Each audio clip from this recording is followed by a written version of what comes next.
वहां पे देखो, वहां पे कुछ है। तो लगता है किसी ने आग जला के कैंप फायर किया है। वही लोग होंगे जो तालाब की तलाश में यहाँ पे आए थे।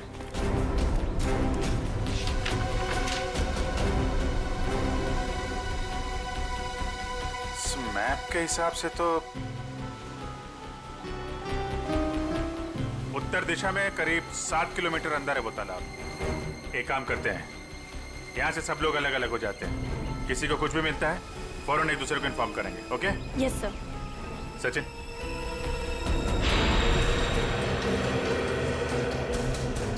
ये देखिए सर, जगह जगह पेड़ों पे कुल्हाड़ी के निशान। जो लोग तालाब की तलाश में इधर गए होंगे ना, उन लोगों ने लगाया होगा रास्ता पहचानने के लिए। ओह माय गॉड, कंकाल।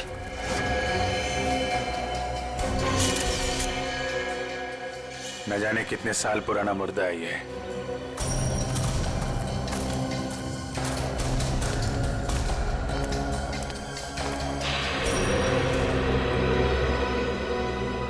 धुआं अभी भी निकल रहा है। आग जले शायद ज्यादा देर नहीं हुई अभी। एक और कंकाल सर।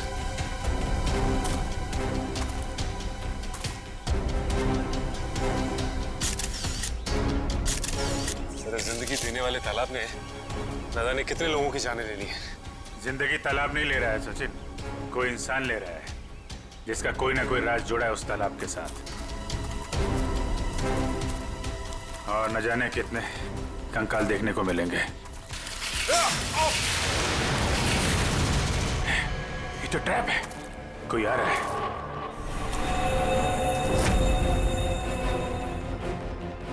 ये तो रणवीर है। रणवीर?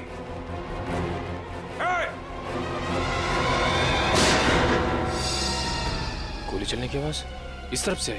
कहीं उनको कुछ हो तो नहीं गया? चलो।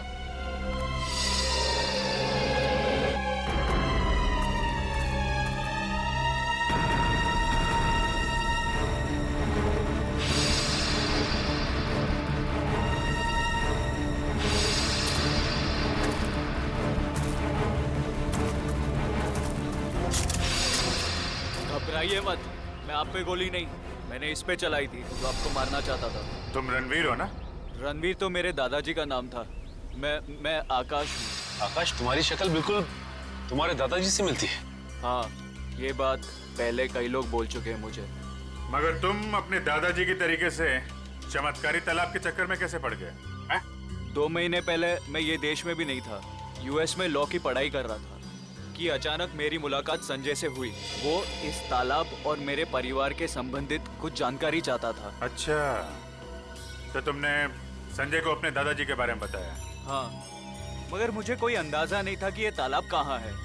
और संजय से बात करके मेरी उत्सुकता भी बढ़ गई। और इसलिए तुम इंडिया चले आए ताकि संजय पे नजर रख सको और उस तालाब तक पहुंच सको जिसके चक्कर में तुम्हारे दादाजी यहाँ आए थे। हाँ, और इस राज तक भी पहुंच सकूं कि मेरे दादाजी उस तालाब के तलाश से वापस लौटे क्यों नहीं। अच्छा, क्या संजय को वाकई लगता था कि उस तालाब में कोई चमत्कारी शक्ति है? नहीं, वो चमत्कारी शक्ति के पीछे नहीं था सर, वो खजाने के पीछे था जो अंग्रेजों के जमाने से वहाँ पे दबा पड़ा है। किस खजाने की बात कर रहे थे? सालों पहले स्पेन देश से एक ट्रेजर शिप आई थी इस टापू पर तालाब की तलाश में।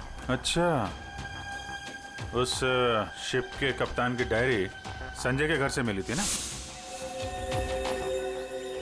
हाँ, उसी डायरी से उसे खजाने के बारे में पता चला और कुछ महीनों बाद वो शिप समुंदर में डूब गई। मगर शिप में जो खजाना था वो गोताखोरों को नीचे नहीं मिला। मतलब उस शिप के किसी आदमी ने शिप डूबने से पहले उस खजाने को यहीं इस टापू में कहीं छुपा दिया है। हाँ, और संजय को उस खजाने की तलाश थी, ना कि किसी चमत्कारी पानी की। सर आप लोग ठीक तो है ना? हाँ, हम लोग ठीक हैं। गोली की आवाज सुन के लगा कि कुछ खतरा है यहाँ पे। खतरा अभी टला नहीं है निखिल। कुछ लोग हैं यहाँ जो खजाने की तलाश में मरने मारने पे उतारू हो गए हैं। सर, तालाब तो मिल गया लेकिन ये तो सूखा हुआ है। लोगों को अमर बनाने वाला तालाब आज वही सूख गया है।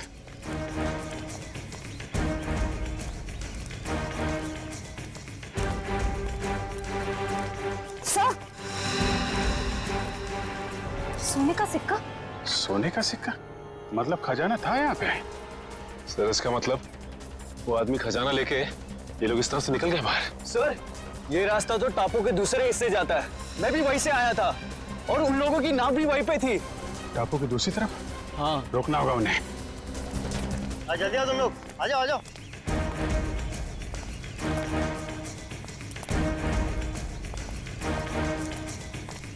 बस बस बस, खजाना यहीं रख दो, बाकी की जिम्मेदारी सीआईडी की है।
तो तुम हो इस खेल के खिलाड़ी।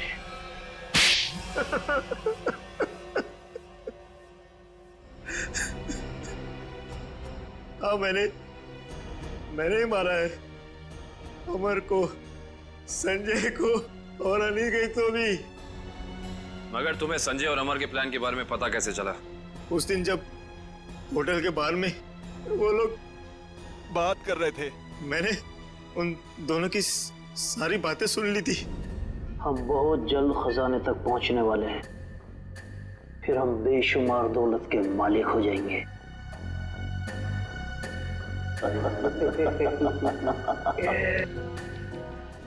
ओ, तो उन दोनों का पीछा करते करते तुम वहां जंगल तक पहुंच गए।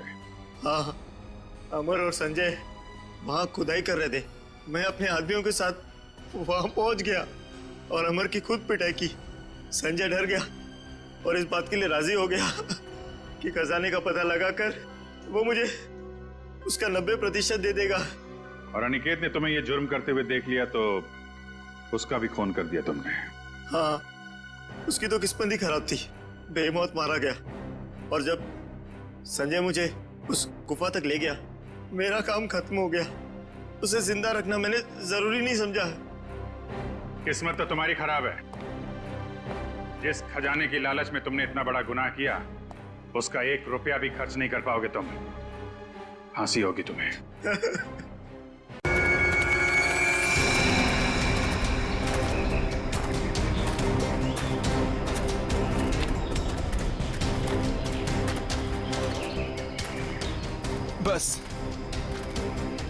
बस अब और नहीं चल सकते। 12 घंटे हो गए, भूखे पेट लगातार चलते हुए। सिर्फ 12 घंटे ही हुए ना, कोई भी आराम नहीं करेगा। सब चुपचाप चलो। नहीं साहब, अब अगर हम चाहें भी तो साहब हमारे पैर साथ नहीं देंगे। भगवान के लिए साहब थोड़ी देर आराम कर लेने दीजिए।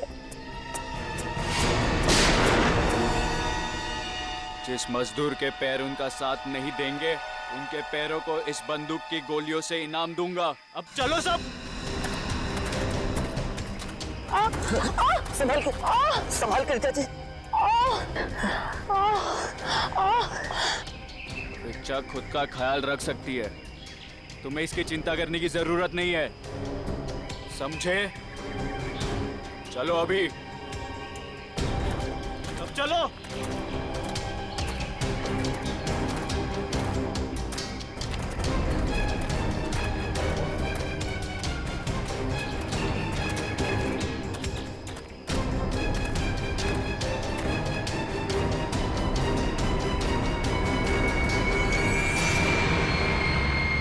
मिल गया।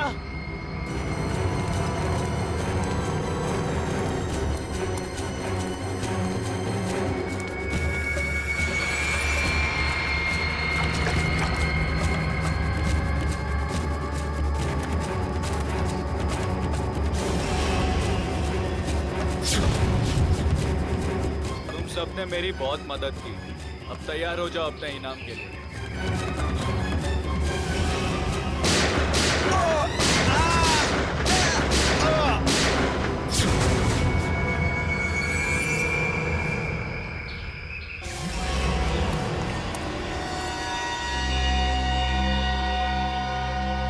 रणबीर, क्या किया तुमने ये?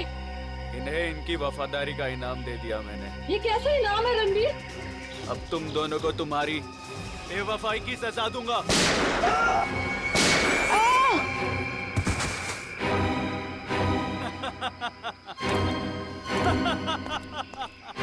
अब मैं अमर हो जाऊंगा।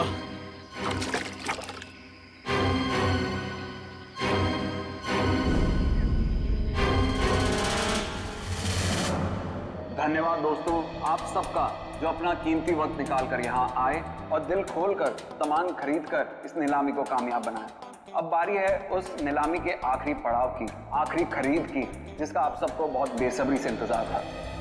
दोस्तों, सैकड़ों साल पहले स्पेनिश और पुर्तगाली लोग भारत आए थे मसालों का व्यापार करने के लिए।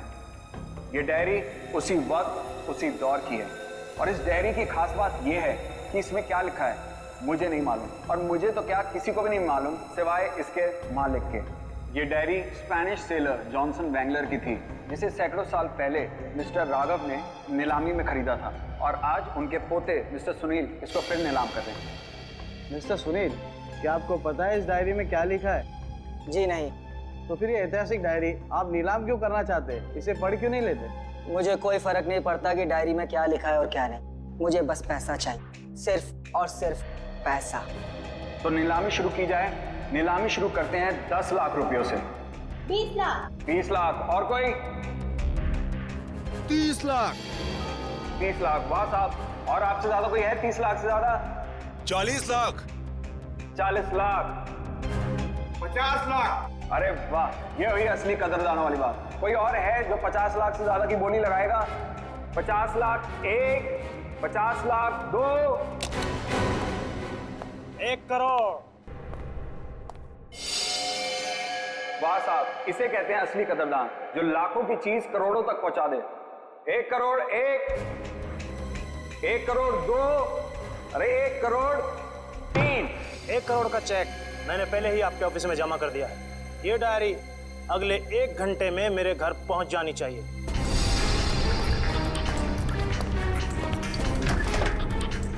जानता नहीं तूने डायरी नहीं, अपनी मौत खरीदी है, मौत।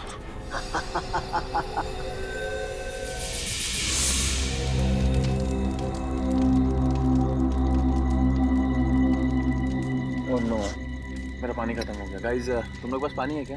अरे यार, मेरा पानी तो शाम को ही खत्म हो गया था। अरे तो बताना था ना, ढाबे पे भर लेते। ऐसे ही सो जाओ ना यार, कल सुबह तक की तो बात है। यार प्यासे रहता हूँ, मुझे डरावने सपने आते हैं। अनिकेत, ये डरावने सपने और प्यास का क्या कनेक्शन है भाई दबे? पता नहीं, पर मुझे पानी पीना है यार। तू सुधरेगा नहीं, सो जा। यार तुम लोग तीनों के तीनों कुंभकर्ण।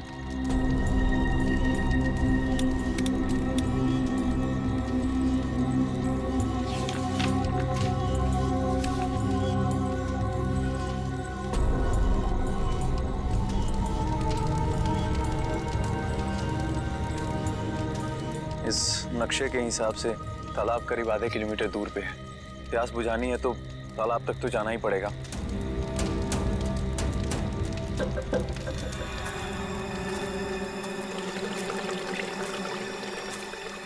तो पानी की आवाज आ रही है, लगता है तालाब कहीं आसपास में ही है। और ये नक्शा भी यही बता रहा है कि तालाब पास में है।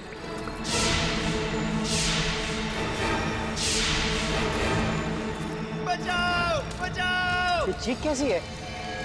अरे ये अनिकेत कहाँ चला गया? कहीं ये उसी की चीख तो नहीं? अनिकेत! अनिकेत! अनिकेत! अनिकेत! अनिकेत!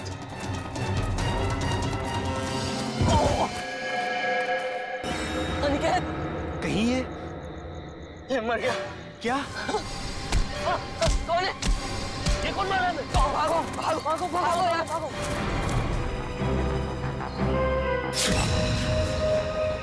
सर, तो किसी भारी चीज से वार किया गया है। कैसे हुआ ये सब? सर कल रात अनिकेत बाहर आया पानी पीने, उसी दौरान किसी ने इसकी जान ले ली। और तो और सर हमारे साथ भी हाथापाई हुई। कितने लोग थे? सर अंधेरा काफी था, अचानक हमला हुआ और ठीक से कुछ मालूम नहीं पड़ा सर। सर हमारा एक साथी पूरब भी अब कल रात से नहीं मिल रहा। कल रात वो हमसे बिछड़ गया और मुझे तो डर है कि कहीं अनिकेत की तरह उन लोगों ने पूरब को भी। घबराओ नहीं, हम लोग पूरब को जल्दी ढूंढ लेंगे। चलो ढूंढो, देखो कुछ मिलता है क्या।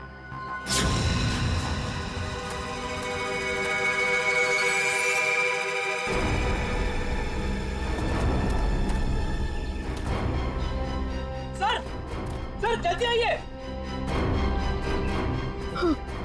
ठीक तो ना तुम? अरे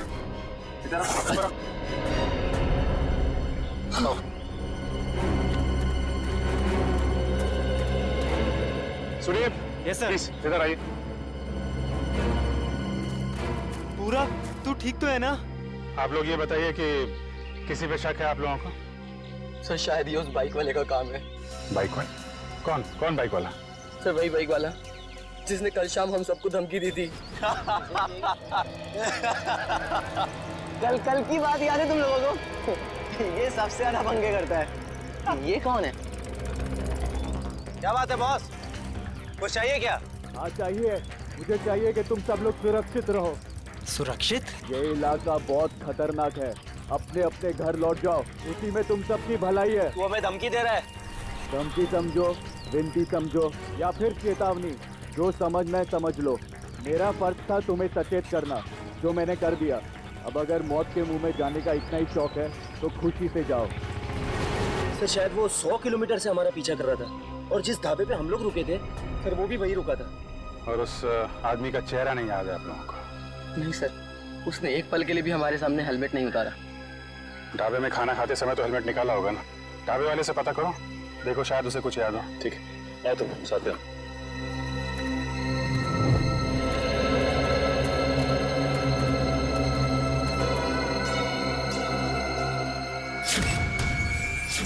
खून? खून की बूंदें? मतलब कोई जख्मी आदमी भागा यहाँ से। सर लेकिन खून बहुत ज्यादा नहीं है, जो भी है उसे ज्यादा चोट नहीं होगी। सर ये देखिए, घसीटने के निशान हैं।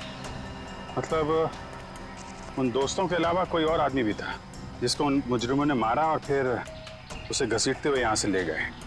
सर ये रास्ता तो सीधा मेन रोड की तरफ जाता है। इसका मतलब जो भी गुनहगार था उसे जंगल और रास्ते का पूरा ज्ञान था। हाँ, तभी तो रात के अंधेरे में भी यहाँ पहुँचने में कोई गलती नहीं की उन लोगों ने। ये टायर के निशान, ये तो किसी बड़ी गाड़ी के लगते हैं।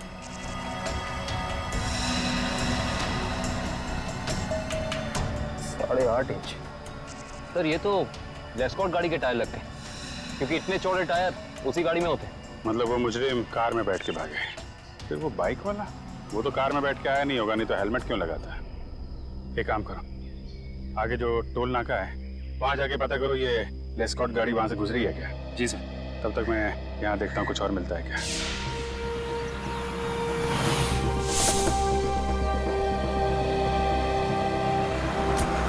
यही है वो ढाबा जहाँ मैं और मेरे दोस्त खाना खाने के लिए रुके थे। अरे आइए आइए सर जी, बैठिए, गर्मा गर्म दाल मखनी बनाई है। लगा दूं 5 प्लेट है मक्खन मार के? जी हम लोग खाने पीने नहीं आए, हम लोग सीआईडी से। सीआईडी से? क्या हुआ साहब? आपको याद है कल मैं और मेरे कुछ दोस्त आपके ढाबे पे खाना खाने के लिए रुके थे? हाँ हाँ, हल्का हल्का याद तो आ रहा है, पर आपको इतनी चोट कैसे लगी? कल रात इनके ऊपर हमला हो गया और उस हमले में इनके दोस्त अनिकेत की मौत हो गई। ये भगवान, ये हो क्या रहा है आजकल? समाज में दिन ब दिन जुर्म बढ़ता ही जा रहा है। हाँ वो तो है, लेकिन हमें शक है कि इस जुर्म में एक बाइक वाला शामिल है जो कल यहाँ पे आया था। बाइक वाला? जी हाँ, उसने एक ब्लैक बाइकर सूट और ब्लैक हेलमेट पहना था और मुझे अच्छे से याद है उसके पास नलोंजन मॉडल की बाइक भी थी। एक बाइक वाला आया तो था। अच्छा, उस बाइक वाले के बारे में कुछ याद है आपको? कैसा दिखता था वो? साहब इतना तो याद नहीं, लेकिन शायद रामू को पता होगा। रामू जरा इधर आना, जरा बताना साहब लोगों को उस बाइक वाले के बारे में। जब उसने हेलमेट उतारा था तो मैंने एक ही झलक देखा था सेठ जी, बहुत अजीब आदमी था, अजीब तरीके से बर्ताव कर रहा था। देखो तुमने उसकी एक झलक देखी ना, तुम्हें जो कुछ भी याद है हमारे लिए उसका स्केच बनवाओ। हाँ इशिता, ठीक है, कोशिश जारी रखना। क्या हुआ श्रेया? सर, सारांश का अभी तक पता नहीं चल पा रहा।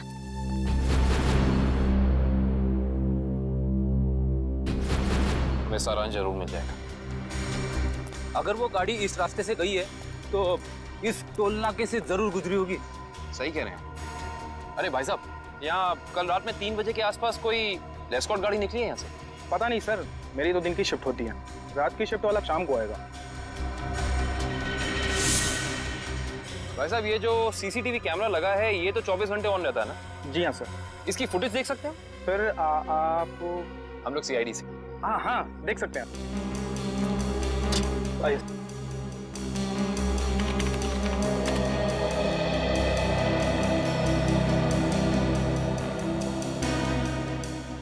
ये देखिए, लेस्कॉट गाड़ी रात के 2:55 को यहाँ से गुजरी है।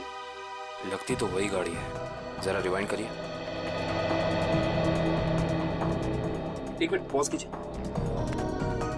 अरे, ना तो ड्राइवर दिख रहा है और ना ही गाड़ी की नंबर प्लेट। थोड़ा जूम कीजिए। ये क्या लिखा है? Car on rent. Car on rent? Sir, ध्वनि नगर में कार ऑन रेंट नाम की कंपनी है। कहीं ये गाड़ी वहीं से किराए पे तो नहीं ली गई थी? सर, ये रहा स्केच। बन गया स्केच? यही वो आदमी? हाँ साहब, ऐसा ही कुछ दिखता था वो। ठीक है, आसपास की दुकानों से पता करते हैं। किसी ना किसी ने तो जरूर देखा होगा उसे। भाई साहब, इस स्केच को ध्यान से देखो। इस आदमी को पहचानते हो? नहीं देखा इसको इससे पहले। साहब, बुरा ना मानो तो ये फोटो मैं देख सकता हूँ? अरे काका, इसमें बुरा मानने की क्या बात है? देखिए।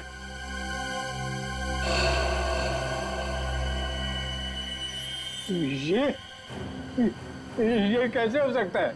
नहीं, ये नहीं हो सकता, ये नहीं हो सकता। असंभव, असंभव। अरे काका, क्या नहीं हो सकता? क्या संभव है? ये नहीं हो सकता। रणवीर वापस नहीं आ सकता। काका, इस आदमी का नाम रणवीर है? हाँ, मैं उसे अच्छी तरह जानता हूँ, कभी नहीं भूल सकता उसे। काका, इस आदमी के बारे में आप जो कुछ भी जानते हैं प्लीज हमें बताइए।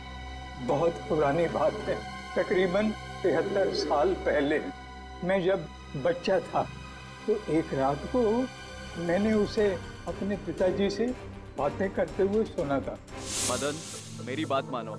अगर तुमने मुझे उस तालाब को ढूंढने में मदद की तो तुम्हारी जिंदगी हमेशा हमेशा के लिए बदल जाएगी।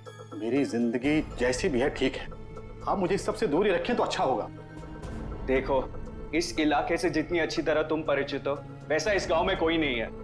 इनकार मत करो, तुम ही मुझे मेरी मंजिल तक पहुंचा सकते हो। ये सिर्फ मेरा सपना ही नहीं, मेरा जुनून भी है। बहुत ही गलत जुनून चुना है आपने रणवीर जी। अगर आप प्रकृति के नियमों के खिलाफ जाएंगे तो प्रकृति आपको कहीं का नहीं छोड़ेगी। वो जगह शापित है, शापित। ना जाने कितने लोगों की जान ले चुकी है। भूल जाए अपने सपने को। क्या तुम भूल सकते हो अपनी बीवी को, जो इस वक्त अस्पताल में जिंदगी और मौत के बीच में झूल रही है? नहीं ना, वैसे ही मैं अपने सपने को नहीं भूल सकता। जरा सोचो, अगर वाकई उस तालाब के पानी में मौत को हराने की ताकत है तो तुम्हारी पत्नी को एक नई जिंदगी मिल सकती है। सोच क्या रहे हो मदन? हम एक दूसरे की मदद से अपने आने वाली जिंदगी को सुधार सकते हैं। तो बोलो, मंजूर है?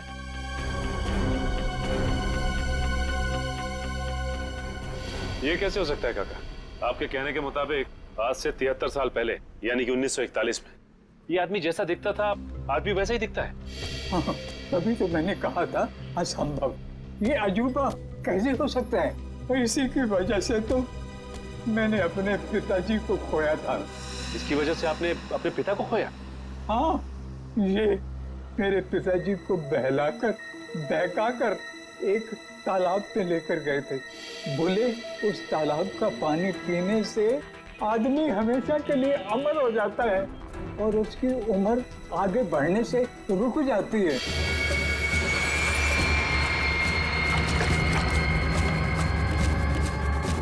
ये कैसा तालाब है काका? मेरे पिताजी तो वापस नहीं आए, शायद उससे वो चमत्कारी तालाब मिल गया होगा और उसी की वजह से आज तक 73 साल पहले जैसा अभी तक वैसे का वैसा ही दिखाई दे रहा है। काका, ये कैसी बातें कर रहे हैं आप? ये सारी बातें किस्से कहानियों में होती हैं, असल जिंदगी में इनका कोई लेना देना नहीं, समझे?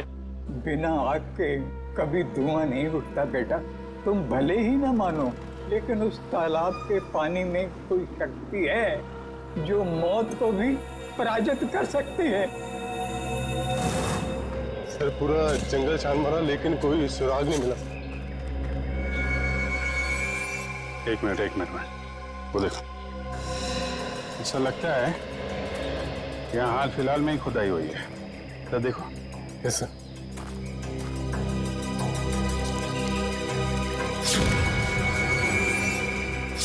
हाँ, यहाँ पे कुछ है सर।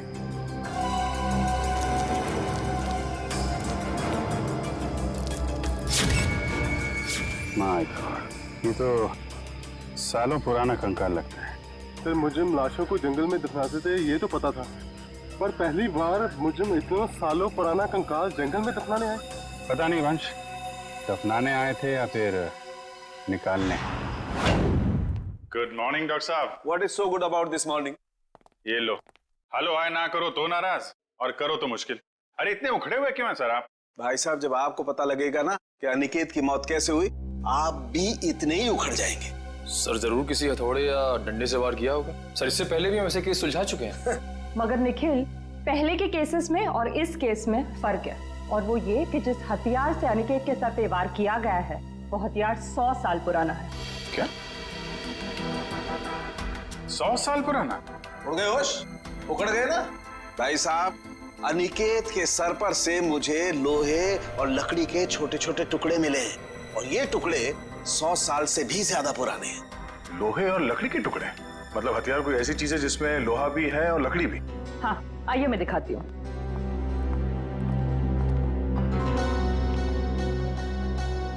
ये देखिए, कुछ इस तरह।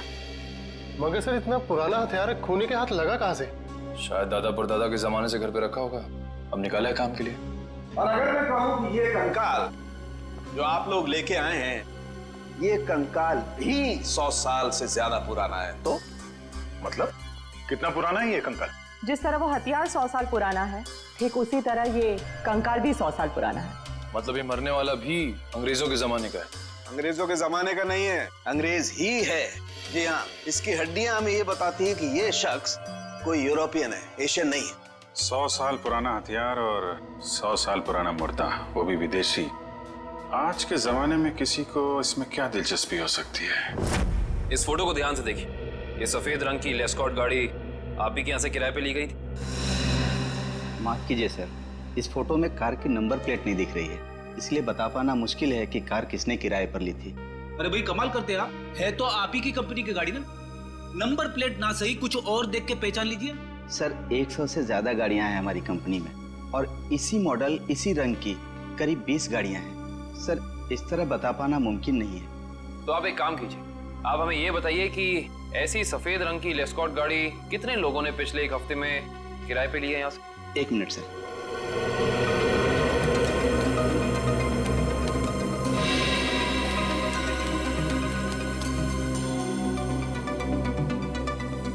सर कुल मिलाकर 7 लोग हैं जिन्होंने पिछले हफ्ते सफेद रंग की लेस्कॉट कार किराए पर ली थी।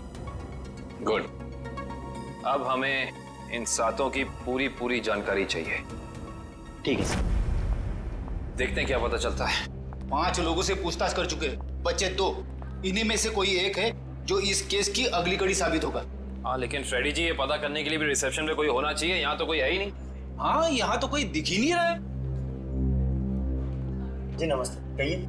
हम लोग सीआईडी से। एक्चुअली अमर नाम के एक इंसान की तलाश में हैं हम।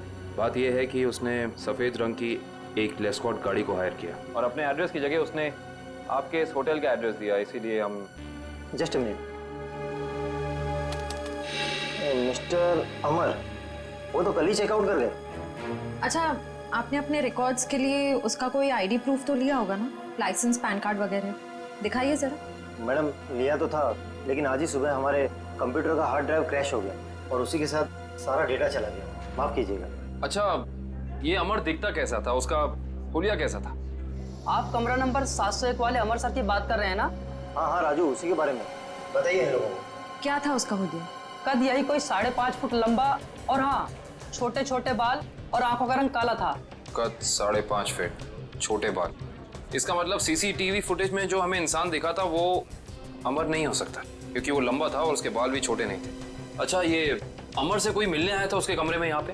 हाँ साहब, 2 लोग मिलने आए थे। उनमें से एक का नाम संजय था और दूसरे का कुछ और कल साहब उन लोगों ने दारू पीकर काफी झगड़ा भी किया था। झगड़ा? तुम्हें पता है किस बारे में ये झगड़ा हुआ था? ये तो मैं नहीं बता सकता साहब, लोग अक्सर दारू पीकर बहक जाते हैं। कोई ऐसी बात जो तुम्हें याद हो जो वो लोग कर रहे थे, कुछ याद है? हाँ साहब, कुछ अजीब अजीब चीजों के नाम ले रहे थे, जैसे फावड़ा, कुल्हाड़ी, कुदाल। मतलब ऐसा सामान जो जमीन की खुदाई में काम आता है। चलो, इससे ये तो पता चल गया कि जंगल में वो जमीन खोदी किसने थी। जिस तरीके के औजारों की बात वो वेटर कर रहा था, उससे तो यही लगता है कि ये संजय एक आर्कियोलॉजिस्ट है। संजय आर्कियोलॉजिस्ट जो अमर के साथ वहां गड़े हुए मुर्दे उखाड़ने गया था। जरूर कुछ ना कुछ खास बात है उस पुरानी लाश में, वरना कोई इतने सालों बाद सोते हुए मुर्दे को क्यों जगाएगा। और शायद अनिकेत ने उन्हें ये खुदाई करते देख लिया, जिसकी कीमत उसे अपनी जान देके चुकानी पड़ी। लेकिन उस बाइक वाले का क्या, जिसे उस बुढ़े आदमी ने पहचान लिया था? उसके मुताबिक तो वो तालाब का पानी पी के हमेशा हमेशा के लिए अमर हो गया। बेटी, इस दुनिया में कोई आदमी अमर नहीं होता। जरूर उस बुढ़े आदमी का कुछ ना कुछ हाथ है इस अपराध में। सर, इस बाइक वाले के बारे में बड़ी अजीब बात पता चली है। क्यों? ऐसी क्या अजीब बात है? ये देखिए सर, इस अखबार की तारीख 13 जून 1941, यानी कि आजादी से भी पहले। आश्चर्य सर, ये आदमी उस वक्त से वांटेड है। इसने उस वक्त भी कुछ लोगों के खून किए थे। बहू वही आदमी, ये कैसे हो सकता है? अभिजीत, अगर ये मान के चले कि 1941 में इस आदमी की उम्र 20 साल रही होगी, तो उस हिसाब से तकरीबन आज जिसकी उम्र 90 साल से ज्यादा हो, 90 साल का कोई आदमी इतना जवान कैसे देख सकता है? हाँ पंकज, ओके ठीक है सर। संजय के घर का पता चल गया, खातीपुरा में रहता है वो। खातीपुरा?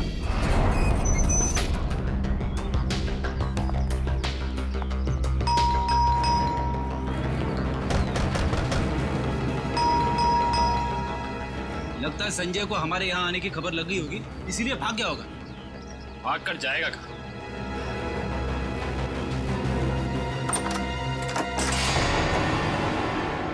अच्छी तरह से तलाशी लो इस घर की, कुछ ना कुछ तो जरूर मिलेगा।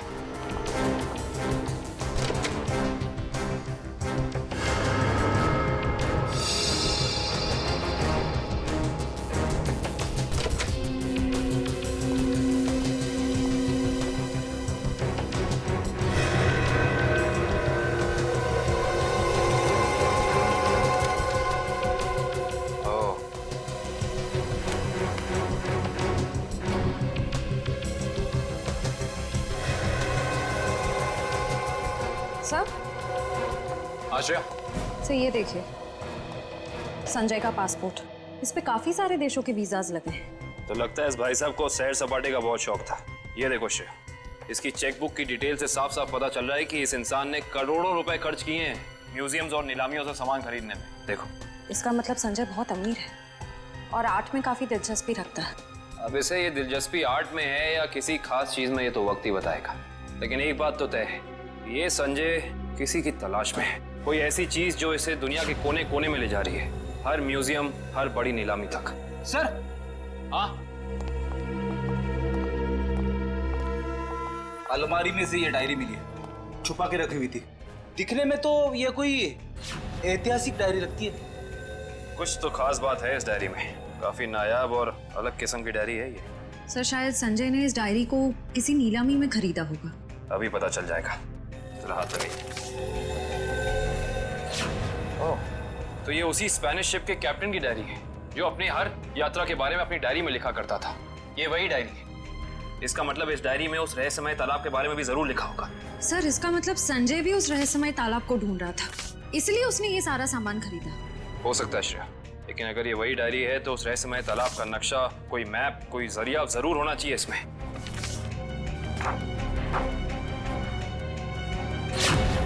कमाल है, इस डायरी में तो ऐसा कुछ भी नहीं है, कोई नक्शा, कोई जरिया, कोई रास्ता, कुछ नहीं।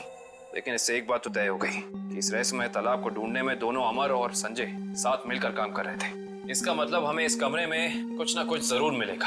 छानबीन करो।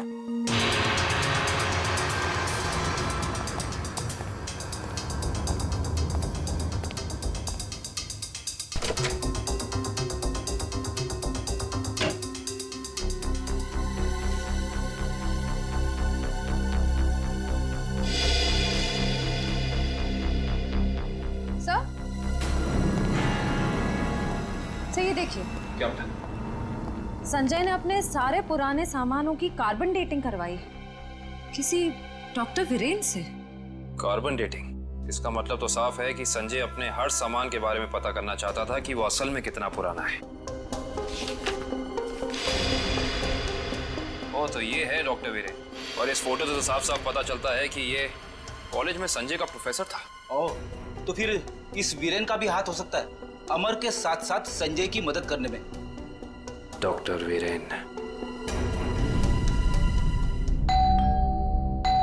इस वक्त कौन आ गया?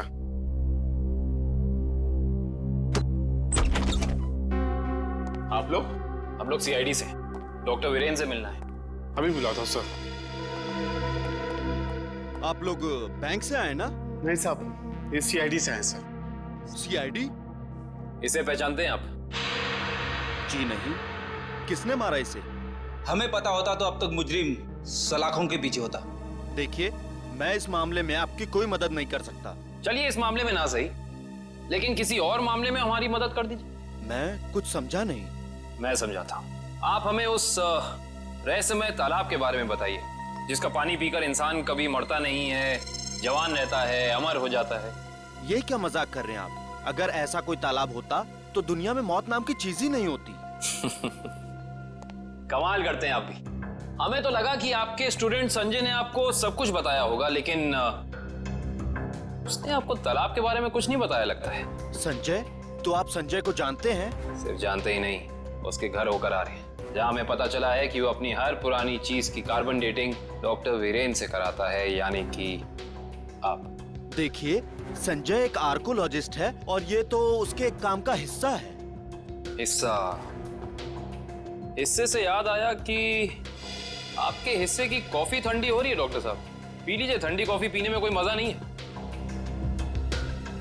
वैसे ये कॉफी का दूसरा कप किसके लिए? इस घर में और भी कोई है क्या? हाँ साहब, अभी भी। तुम जाओ। ये अभी मेरा दोस्त आया था, उसी का है। नहीं, आपके दोस्त का नाम संजय तो नहीं? देखिए वीरेन साहब, आप शक्ल से तो निहायत ही शरीफ इंसान लगते हैं। अब इस संजय की वजह से आपको जेल में जाकर चक्की पीसनी पड़े, हम में से किसी को भी अच्छा नहीं लगेगा। मैं वाकई नहीं जानता कि संजय कुछ गैर कानूनी काम कर रहा है। लेकिन अब तो पता चल गया ना, आपकी भलाई इसी में है कि जो कुछ भी है सच सच बता दो। देखिए, संजय को कुछ पोर्तुगली एक्सप्लोरर का सामान मिला था, उसमें लैटिन भाषा में कुछ लिखा हुआ था। उसका मतलब जानने के लिए वो मेरे पास आया था। इसका मतलब वो मुर्दा उसी पुर्तगाली एक्सप्लोरर का होगा, और उसी के सामान की तलाश में संजय जंगल में गया था। क्या लिखा था लैटिन भाषा में? उसमें एक गुफा का नाम लिखा था, सिनारी गुफा। शिनारी गुफा? अरे बाप रे! अरे बाप रे बाप! पूरी बॉडी बच रही है। यहाँ पे आके मैंने अपनी बहादुरी तो दिखा दी, अब बता भी देता हूँ, कुछ नहीं है यहाँ पे। चलिए वापस चलते हैं। अरे रुकिए फ्रेडी जी, इतनी बहादुरी दिखाई है तो थोड़ी और दिखा दीजिए। सर। हाँ सर। ये देखिए, अजीब निशान बने हुए हैं। अरे यहाँ पे भी है। हर दीवार पे। कहीं ये निशान उसी पुर्तगाली एक्सप्लोरर तो नहीं बनाए? ये निशान हमें उस तालाब तक पहुंचने का रास्ता दिखा रहे हैं शायद। अंदर चल के देखते हैं।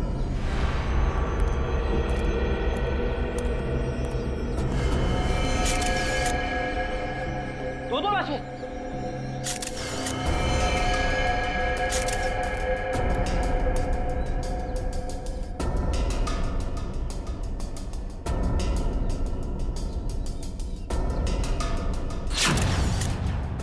ये तो संजय है। और सर, हो ना हो ये जरूर अमर की लाश है।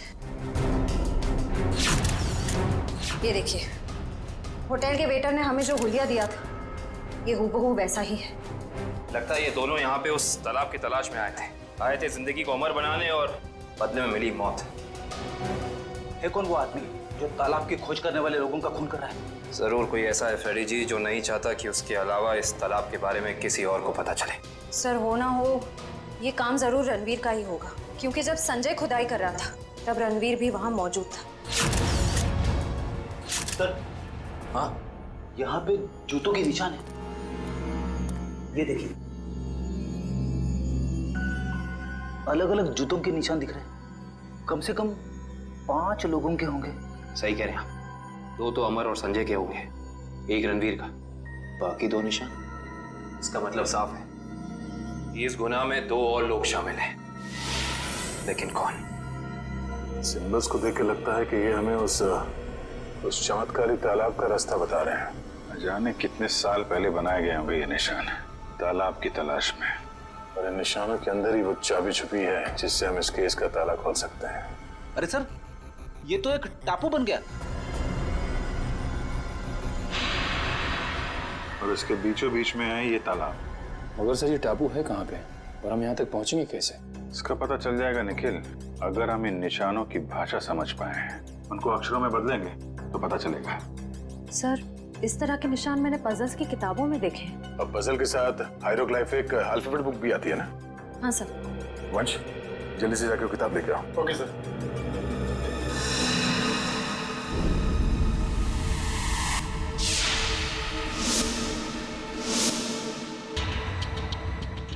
इस किताब में जो अक्षर दिए गए हैं उसके हिसाब से तो ये बन रहा है ANDAVIA, अंदाविया। अंदाविया? चलो जरा इंटरनेट पे चेक करो, अंदाविया टापू जैसी कोई जगह है क्या? सर ये देखिए, ये अंदाविया नाम का टापू भारत के दक्षिणी दिशा में है, यानी कि इंडियन ओशन में। मगर सर, यहाँ लिखा है कि ये टापू बिल्कुल खाली है, यहाँ कोई नहीं रहता। और इस टापू का मौसम और वातावरण रहने के अनुकूल नहीं है। अब समझ में आया कि किसी को ये चमत्कारी तालाब मिला कैसे नहीं। और इस केस का अंत इस अंदाविया टापू में ही होगा।